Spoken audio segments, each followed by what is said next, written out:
Hey gems, what's up? It's your girl Oluwasolami, and today we are going to be doing another Bible study in the book of First Chronicles.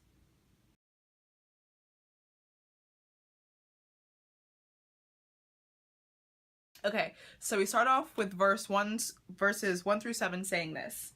So they brought the ark of God and set it in the midst of the tent which David had pitched for it, and they offered burnt offerings and peace offerings before God. And when David had finished offering the burnt offerings and the peace offerings, he blessed the people in the name of the Lord. And he distributed to everyone of Israel, both man and woman, to everyone a loaf of bread, a portion of meat, and a cake of raisins. He appointed Levites to minister before the ark of the Lord and to celebrate by calling to mind, thanking and praising the Lord, the God of Israel. Asaph, the chief, next to him, Zechariah, Jeiel, Shemiramoth, Jehiel, Mattiah, Eliab, and Benaiah, Obed-Edom, and Jeiel, who were to play harps and lyres. Asaph was to sound the cymbals. Benaiah and Jahaziel, the priests, were to blow trumpets continually before the ark of the covenant of God. Then on that day, David first entrusted to Asaph and his brethren the singing of thanks to the Lord as their chief task. Okay, so that was a mouthful, and I definitely pronounced those names wrong, so sorry.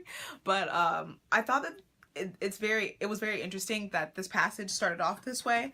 And yeah, I mean, obviously context is very important when you're reading the Bible, especially in the Old Testament, because a lot of the names are the same, and there's all sorts of stuff that went on, and time between books and stuff aren't exactly the way we, with the Western mindset, may think of them.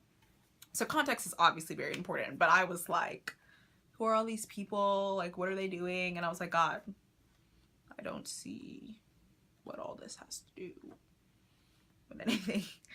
And so, but I realized that all this they're doing, you know, these people being appointed to sing and these people being appointed to like play the harp, they were all there and they were preparing to bless this ark covenant that they were presenting to God by humbling themselves.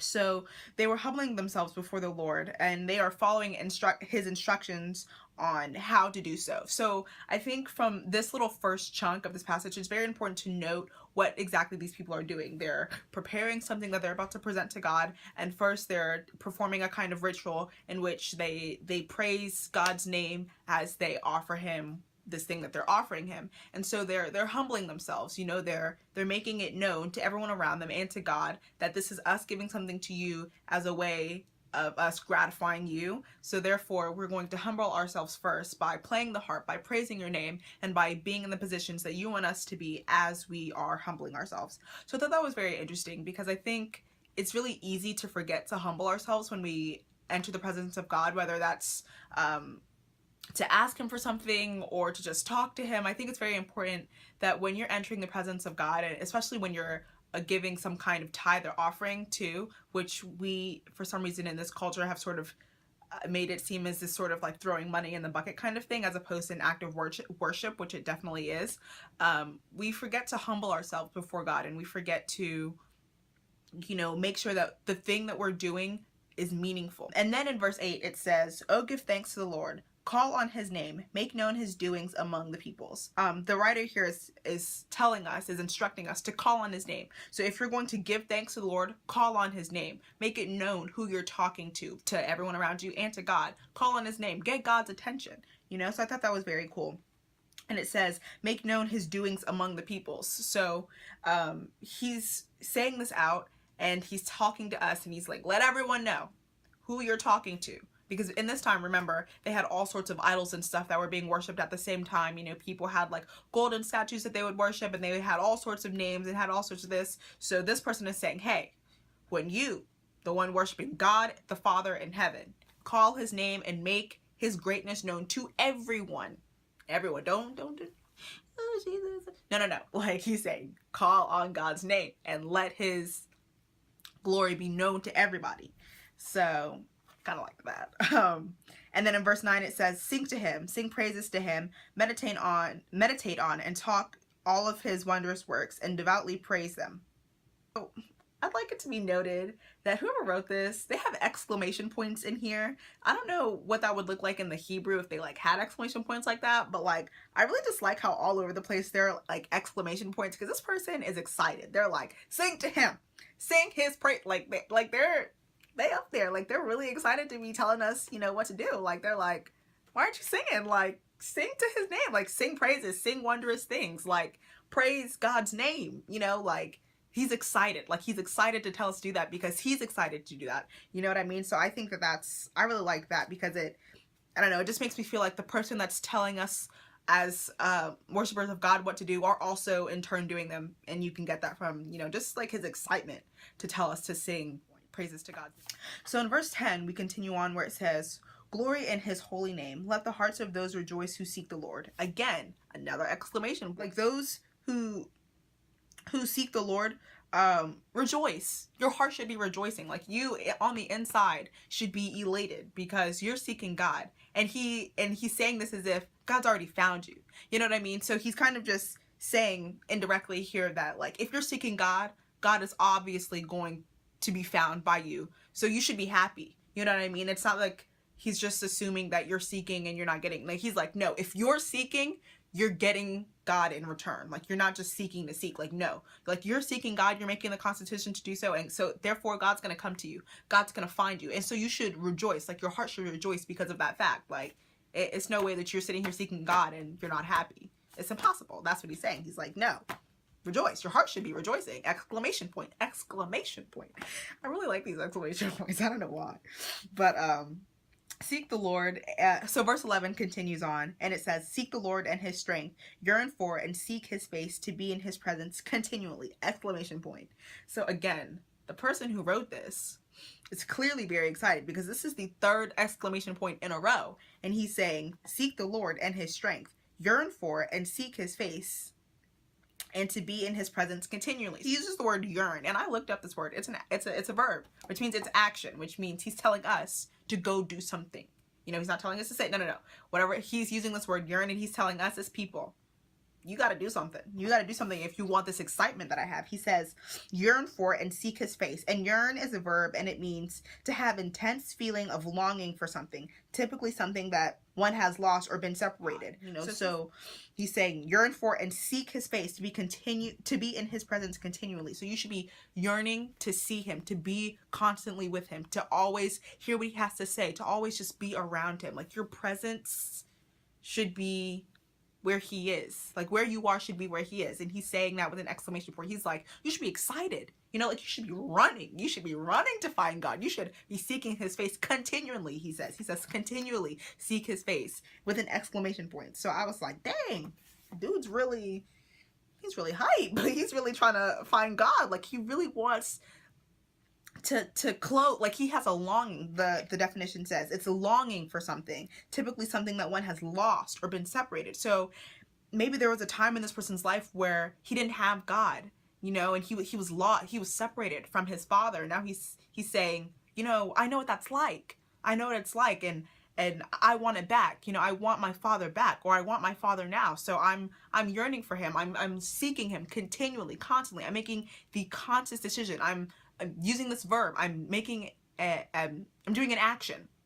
I'm seeking God because we've been separated and I don't want to be separated anymore. So, gosh, I really got to figure out who wrote this, because every single time I read over these verses, I just get excited again because he's just so in it. Like he's just so passionate about praising and showing God that he loves him. And I love it. Okay, so verse 12, earnestly remember the marvelous deeds which he has done, his miracles and the judgments he has uttered as in Egypt. So he's telling us, remember those things. Remember those things that God's done. Remember all those things. And what I like about this writer is that, you know, he practices what he preaches. So I was reading on, so that was verse 12. So I was doing this Bible study and I was reading on, and from verse 13 to 22, bear with me for a second, he says, O you offspring of Abraham and of Israel, his servants of Israel, his servants, you children of Jacob, his chosen ones, exclamation point. He is the Lord our God. His judgments are in all the earth. Be mindful of his covenant forever, the promise which he commanded and established to 1,000 generations. The covenant which he made with Abraham and his sworn promise to Isaac. He confirmed it as a statute to Jacob and to Israel for an everlasting covenant, saying to you, I will give you the land of Canaan, the measured portion of your possession and inheritance, when they were but few, even very few, and only temporary residents and strangers in it. When they went from nation to nation, from one kingdom to another people, he allowed no man to do them wrong. Yes, he reproved kings for their sakes, saying, touch not my appointed, and not my prophet, and do not my prophet, and do my prophets no harm. And I like how in verse 22, when he's saying, when the writer is saying that God said, saying, touch not my anointed, the my is capital, which means it's possession. That means that God's calling those prophets his. And then he says, and do my prophets no harm. It's the same thing. So the M is capitalized, which means God is saying those prophets down there are mine. You know, those anointed ones down there are mine. They belong to me. I'm telling you not to touch them. So, but what I really got from those verses was that like the writer reminds the people that he's talking to in this verse. He's reminding us, he's reminding the people that he's around, because remember, they're in some kind of ceremony to present this Ark of the Covenant to God. So there are people around him and he's talking to them and he's saying, and he's reminding them what exactly it is that we praise God for. So in verse 12, he's telling us, the people, to remember the marvelous deeds which he has done, his miracles and the judgments that he's uttered. And then he takes, 8 verses to tell us exactly what that is. So he sits here and he tells us as a people, remember, earnestly remember the marvelous deeds which God has done, his miracles. And then he takes 7 verses to list out just a handful of what those are. He's like, he delivered us from this. He promised your sons that. He told those people who are going to harm you not to harm you because he claimed you as his children, as his anointed, as his prophets. He's saying, don't you remember when God did this? Don't you remember the marvelous deeds that God did, his miracles? I mean, people are going to harm these people. And God says, no, they're mine. You cannot touch them. You cannot harm them. Those are my people. Like he sat here for 7 verses, just going on and on and on about all the stuff that God's done. And, you know, in the Bible, they have all sorts of generations before and whatnot. And he's sitting here remembering all of that. He's saying, don't you remember what he promised? Don't you remember how he did this for us, for our ancestors, for our brothers? Don't you remember? You know, these are his marvelous deeds. These are his miracles. He claimed us. He said he used capital M. And then there was an exclamation point in there. He's like, remember this, you guys. He tells us in verse 12, earnestly remember. And then he sits here and he lists for 7 verses because they were connected. The people of God, they were one. They were connected. They were all together. He's saying, your God did this for you and me. So like whatever it is that God did back in the day, he did it for us, for all of us. You know, these days we can only remember that, you know, God sent Jesus down to die for our sins. And that seems to be the only one thing we have in common. But no, God has gotten all of us collectively through some stuff, but we're so separate from each other that we don't even recognize all the things that God has done for all of us as a collective. I mean, it's just, I don't know how to explain it. It just, it means something so much to me that he sat here for 7 verses just saying collectively, look at what he's done for all of us. Look at what he did for you. Look at what he did for you. But he's applying it to them as a whole. He's saying we're one. Look at all this great things that God, our Father, has done. He claimed, you guys, like this just, that gets me right there. Gosh, that gets me right here. That really gets me right there. So anyways, so continuing on, he says in verse 23, sing to the Lord all the earth, show forth from day to day his salvation. So again, after he lists that really long thing about how, you know, God has done all such and such for us, he says in verse 23, sing to the Lord. So again, we get back to that praising God's name, and he says, sing to the Lord all the earth, show forth from day to day his salvation. This writer here is saying, show forth from day to day. as in yesterday, as in today, as in tomorrow. And I'm guilty of this too. That's why I'm talking about it, because you know, God's telling me, you got to show his salvation every day. What is grace? Grace is unmerited favor, and God has saved us by grace. We're saved by grace, you know, like we didn't do anything to earn that. That's just unmerited favor that God gave us. He's like, and that's our salvation. You talk about that every single day. If you're a Christian, you know, every single day, you share that. You share that with somebody. You share that with the world. You know, this writer, he's so excited. He just wants to, every single day, he's just like, every day you got to talk about how good God is. Every day you got to talk about that salvation, because that's 1 in a million right there. That's unmerited favor.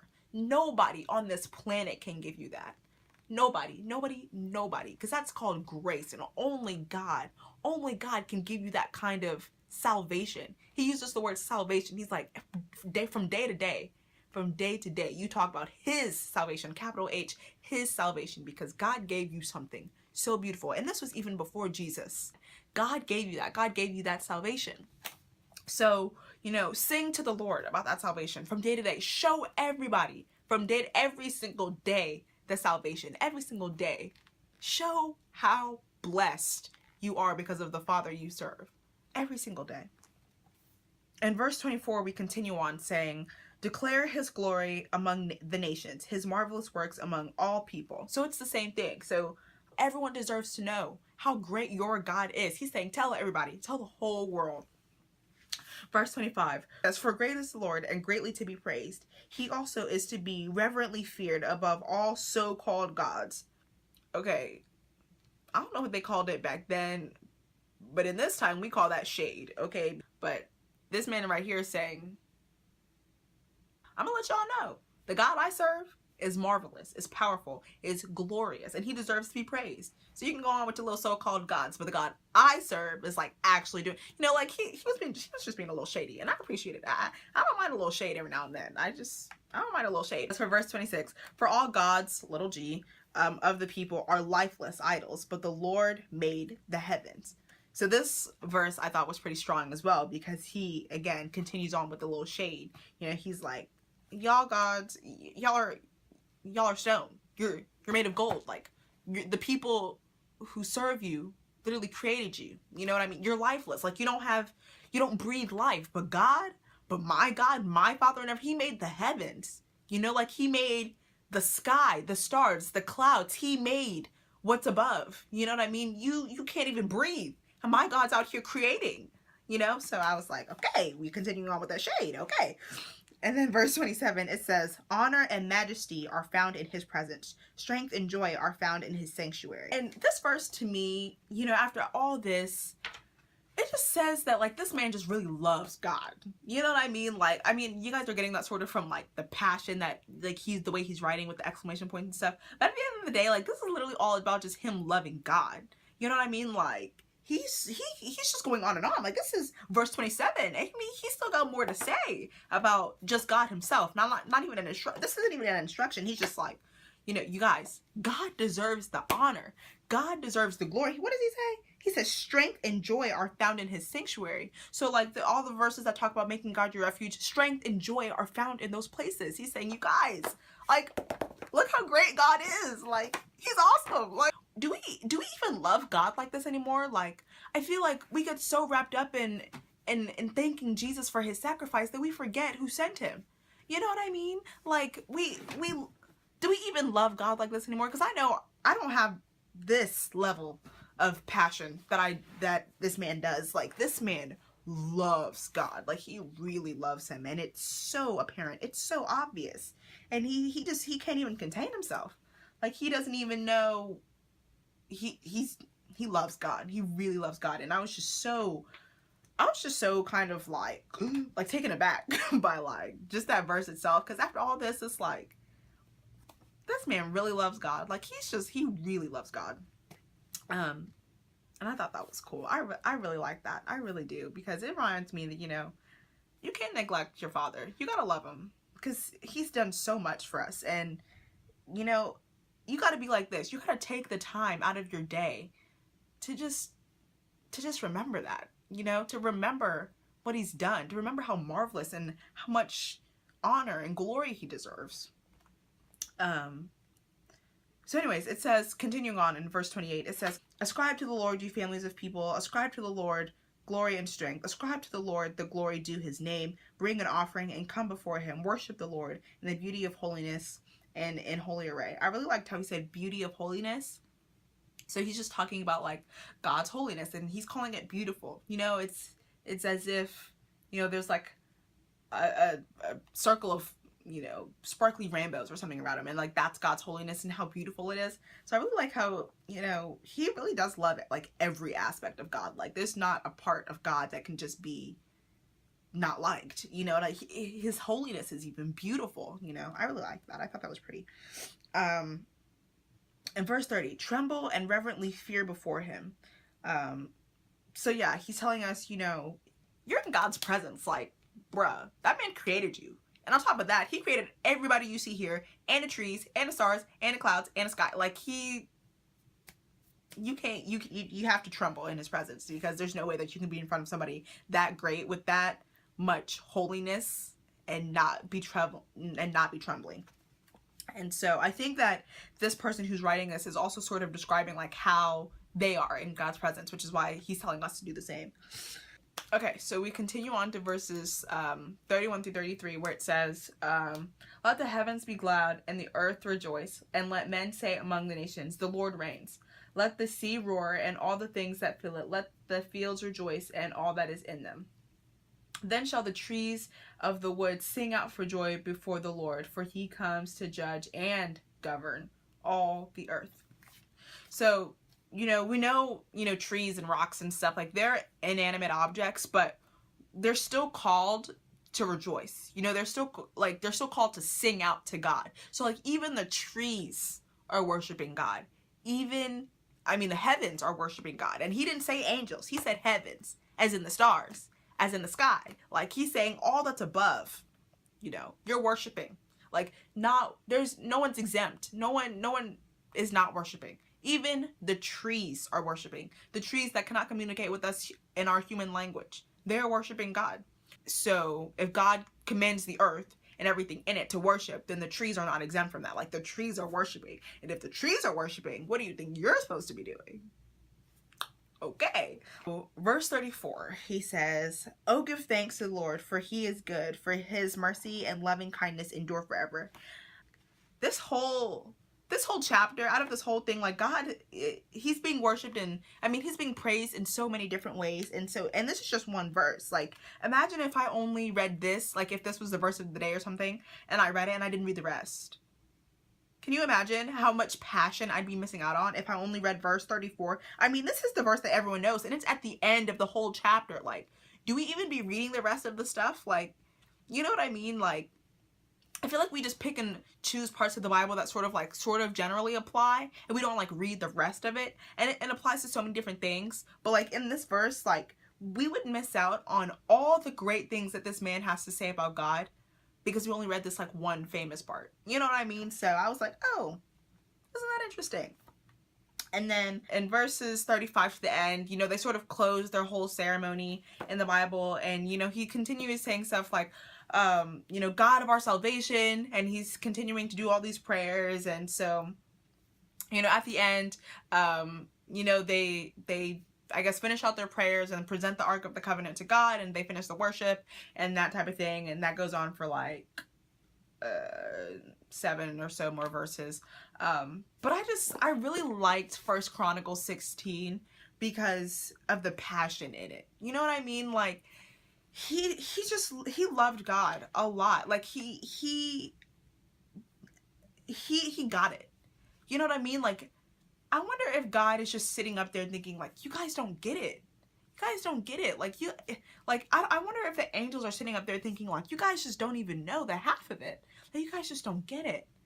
Like, God is awesome. Like, he's amazing. Like, he's awesome. And like this man, he loved God so much. Like, he could not stand to be upright in God's presence. Like, no, you have to tremble. Like, you have to fear him. You know, like, you have to respect who this man is. Like, it's not enough. It's not enough for you to do one thing. Like, you gotta say every single day, You got to talk about that salvation every single day, because that's not no light thing.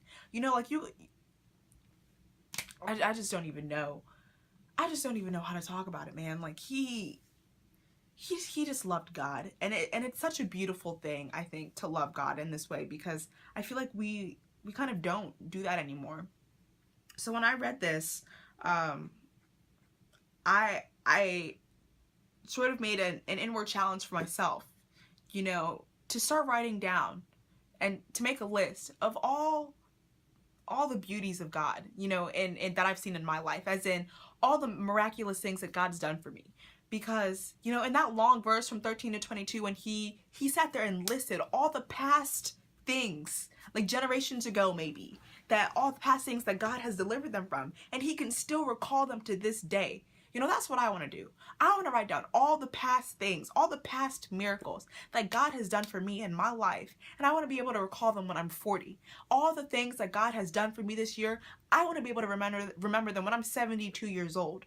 Because God's constantly wanting to bless me. And when I let him, he does. You know what I mean? So why do I forget that? Why do I forget how he got us out of not just one, but 3, 4, 5, several different homeless situations? You know, why do I forget when there was food on the table when it looked like there should never have been? Why do I forget that I've come this close to death on many occasions and I'm still here? I mean, you guys, like, I should have died in the womb, but I'm alive. I'm in college. Like, I'm getting a degree. I'm going to be a lawyer. Like, there are so many blessings that I've received. There's so many miracles that have been placed in my family, on my life, and I forget them every single day. And this man, he's out here talking about stuff that happened to, you know, others, other people. He's saying, you guys, don't y'all remember how he said he was going to deliver us? Praise him for that. You know, praise him for everything. So that's all I have for you guys today and this week, and I hope that you guys got something out of this, and I hope that you continue to keep your eyes open for all the great things that God is doing in your life. And I will see you guys later. Bye, gems.